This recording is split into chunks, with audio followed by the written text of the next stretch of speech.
Big breakfast with Robbie and Adam. Dan Sultan with us today. G'day, mate. How are you? I'm all right. How are you? Yeah, good, buddy. You're no stranger to the West. You spent quite a bit of time here last year. You did Anzac in Albany. Yeah, that was pretty special. That was something pretty amazing to be a part of. That was a real honour, actually. I mean, playing with a symphony orchestra as well. That was great. Yeah, as an established muso working with these professionals, these awesome guys, how much work did you have to put into it to begin with? Oh, yeah, it's always weird. You play with your own band, you know what I mean? And when you get people, when you start to play with people that you haven't played with before, whether it's a symphony orchestra or other rock and roll musicians, it's always something that you need to be a bit considerate of and have a good think about and put some work into. But at the end of the day, if everyone knows what they're doing and they know their instruments, and it's all pretty mellow at the end of the day. Yeah.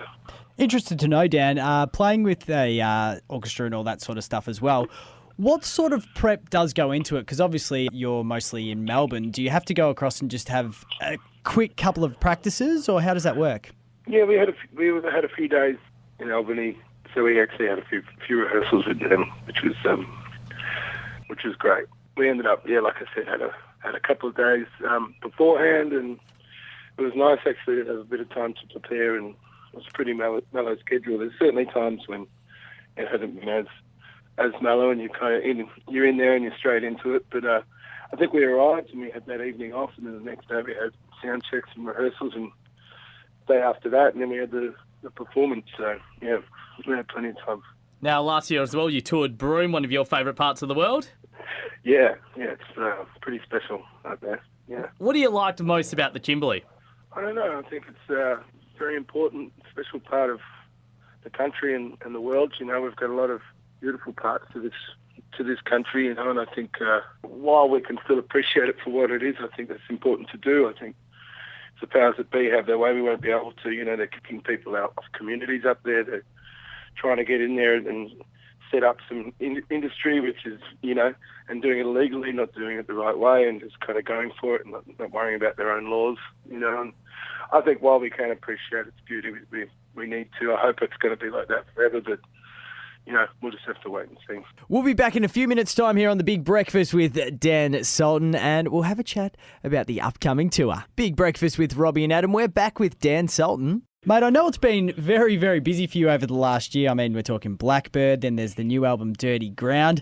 How's the transition been from, I guess, doing all the Blackbird stuff into the new thing? Yeah, good. Look, a lot of those songs I'd had written for a long time.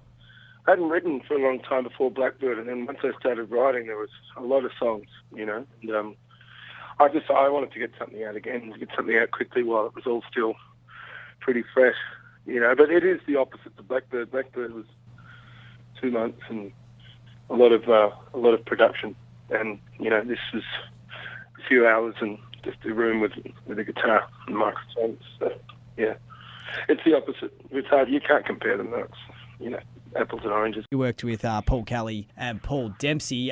Do you go in with a bit of an idea of what you want, or do you boys just literally get into the studio, sit down, hash out some ideas and see what comes of it? Yeah, a bit of both.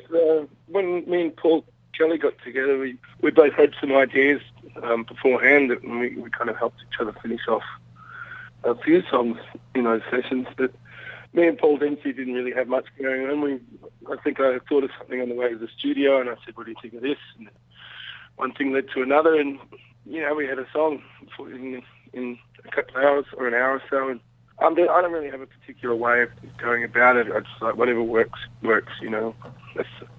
I know a lot of songwriters who do, and they're very particular about what they need in the process, and they write great songs, but me personally, I don't necessarily have a way. Around the corner is a very big day, Australia Day. How are you celebrating, mate? It's hard to celebrate Australia Day for me. I like the idea of Australia Day, but the day that it's on is actually commemorates a massacre that happened at Sydney Cove in 1788. So I personally think Australia Day should be held on a different day. I think it should still be in summer, so we can all have a good time and have a barbecue and do things that are quintessentially Australian in those things, But I don't really celebrate Australia Day. We call it Survival Day and Invasion Day. And I think Australia Day is a good concept. I just don't think it should be on that day. So, sorry, that's not exactly cheer up. Might be a bit early in the morning for that stuff. No, that's fine, man. We appreciate the honesty. Upcoming tour, mate. You're hitting Geraldton, Freo and Nannup in WA. Yeah, I love WA. You know, it's so different wherever you go. It's such a massive part of the country. It's almost half the country. You know, it's like saying Far North Queensland is the same as Victoria. It's not. They're completely different. You know, in WA, although one name for the whole place. You know, there's so many differences between each place, and I'm really enjoying seeing a lot more of it. I've never been to Nannup, or I might have just been through Geraldton in the past. You know, I've spent a bit of time down south in Nagy River and Perth, obviously, and Freo, and you know, Albany, and obviously we mentioned the Kimberley, and I'm looking forward to checking some other places out too. Yeah. Well, mate, thank you very much for chatting with us today. Enjoy the tour.